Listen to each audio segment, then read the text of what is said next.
Good morning friends, welcome back to my channel. তোমরা দেখছো Indian blogger Shri, আর আমি শ্রী। কেমন আছো তোমরা সবাই? আশা রাখছি তোমরা সবাই ভীষণ ভালো আছো এই ঠান্ডায়। আর এই দেখো সকালের ওয়েদারটা তোমাদের সঙ্গে শেয়ার করছি। আমার রুম থেকে এরকম দেখাচ্ছে।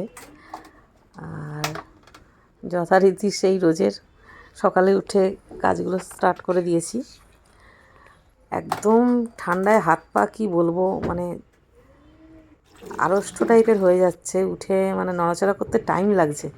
তো যাই হোক, নড়েচড়ে তো বসতেই হবে, কাজগুলো করতে হবে। আর এই শীতে মানে কি বলবো, ইচ্ছা করে অনেক কিছু করার জন্য, কিন্তু মানে করতে পারি না। মানে হাত পা চলে না। ইচ্ছা করে তাড়াতাড়ি সব কিছু সেরে একটু কিছু করি, কোথাও যাই, কিন্তু একদম মানে পারা যায় না, নড়া যায় না। আর দেখলে তাও আমি 6টা 7টায় উঠতে পারিনি।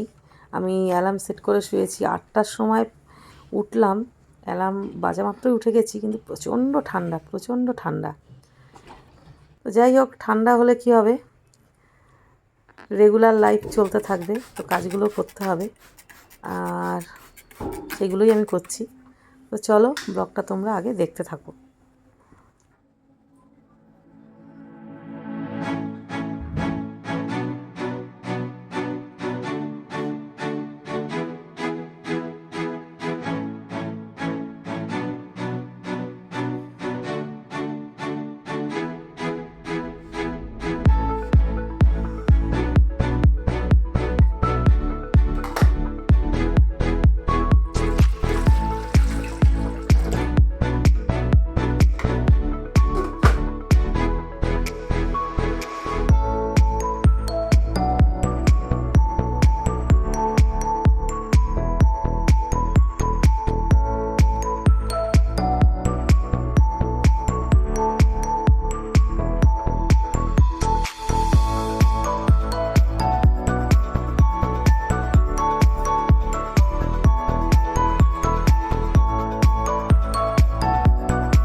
তো ফ্রেন্ডস, আমি এখন বানাবো ব্রেকফাস্ট। তার জন্য নিয়ে নিয়েছি 2টো ডিম, চিজ, কর্ন, এগ স্যান্ডউইচ বানাবো আমি। তো সমস্ত জিনিসই আমার কাছে মোটামুটি আছে। তো চলো ব্রেকফাস্টটা বানাই। আর আজকের ভিডিওটা দেখতে কেমন লাগছে অবশ্যই জানিও। শীতকালের সকালে আর কত কি করা যায়, বারবার বলছি এক কথা। তো চলো ব্রেকফাস্টটা বানাই। তার আগে একটু চা খেয়ে নিই। আর আজকে আমি দেখো গ্যাসে এমনি নর্মাল চা বসাইনি, টি ব্যাগ দিয়ে মানে চাটা খাবো। আর এই দেখো, এটা তাজমহলের টি ব্যাগ, হালকা একটা ফ্লেভার আছে, ভালো লাগে, খারাপ না। আর সাথে 2টো ক্রিম কেকার বিস্কিট নিয়ে চাটা আমি একা একাই এনজয় করব। এখনও কেউ ওঠেনি, এখন এই 9টা মতো বাজে আর কি। আমি 8টায় উঠেছিলাম, তোমাদের দেখালাম। তো চলো কী করে আমি স্যান্ডউইচটা বানাচ্ছি তোমরা সেটা দেখতে থাকো।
তো ফ্রেন্ডস দেখো আমার স্যান্ডউইচটা মোটামুটি রেডি হয়ে গেছে। আর আমার স্যান্ডউইচ মেকারটা একটু অপরিষ্কার আছে, ক্লিন করা হয়নি।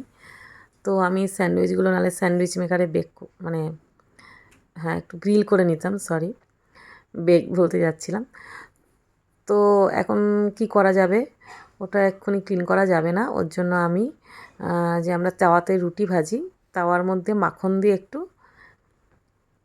মানে একটু এপিট ওপিট করে সেঁকে নেবো, তাহলেই রেডি আমার আজকের স্যান্ডউইচ। তো স্যান্ডউইচ মেকারটা খুব তাড়াতাড়ি আমি ক্লিন করলে ওখানে খুব ভালোই স্যান্ডউইচ তৈরি হয়। তো সবার তো আর স্যান্ডউইচ মেকার থাকে না, তো যাই হোক তারা এভাবেই হয়তো করে। আমি যখন হাতের কাছে থাকে না আমি এভাবেই করি, কেন রান্নাঘরটা খুবই ছোট, সব কিছু এখানে সেট করা যায় না, তুলে রাখতে হয়, নামিয়ে নামিয়ে করতে হয়, কাজ হয়ে গেলে আবার ক্লিন করে তুলে দিতে হয়। তো এই দেখো আমার এক পিঠটা ভাজা হয়ে গেছে, আর এক পিঠটা একটুখানি ভেজে নিচ্ছি। সামান্য একটু বাটার দিতে হয়, নাহলে শুকনো শুকনো লাগে। তো দেখো আমার স্যান্ডউইচটা একদম রেডি। আর সসেস দুটো, এটা চিকেন সসেস একটুখানি বয়েল করে নিয়েছিলাম, এবার একটুখানি মাখন দিয়ে একটু ফ্রাই করে নেব। ফ্রাই না করলেও হতো, তো ইচ্ছে হলো একটু ফ্রাই করে খাই। তো এই হলো আজকে আমার ব্রেকফাস্ট। তো আজকের ভিডিওটা কেমন লাগলো অবশ্যই জানিও। আর শুরু হয়েছে কুম্ভের মেলা, 13 জানুয়ারি থেকে শুরু। তো তোমরা কে কে কুম্ভ মেলায় যাচ্ছ অবশ্যই জানিও। শুধু এটা নর্মাল কুম্ভ মেলা নয়, মহাকুম্ভ মেলা। তো আমি তো যেতে পাচ্ছি না, তোমরা কেউ গেলে অবশ্যই জানিও। কানে শুনলেও মানে পূর্ণ হবে এরকম একটা ব্যাপার। তো যাই হোক, চলো স্যান্ডউইচটা এনজয় করি। তো আজকের মতো ভিডিওটা আমি এখানেই এন্ড করব। কাল আসবার একটা নতুন ভিডিও নিয়ে। তোমরা সবাই ভীষণ ভালো থেকো, আর প্লিজ আমার চ্যানেলটা সাবস্ক্রাইব করে দিও, আর আমার ভিডিওটা লাইক কমেন্ট শেয়ার অবশ্যই করো। আর এই দেখো একটু বেলা হতে ওয়েদারটা কীরকম লাগছে দেখো। তো চলো আজকের মতো টাটা বাই।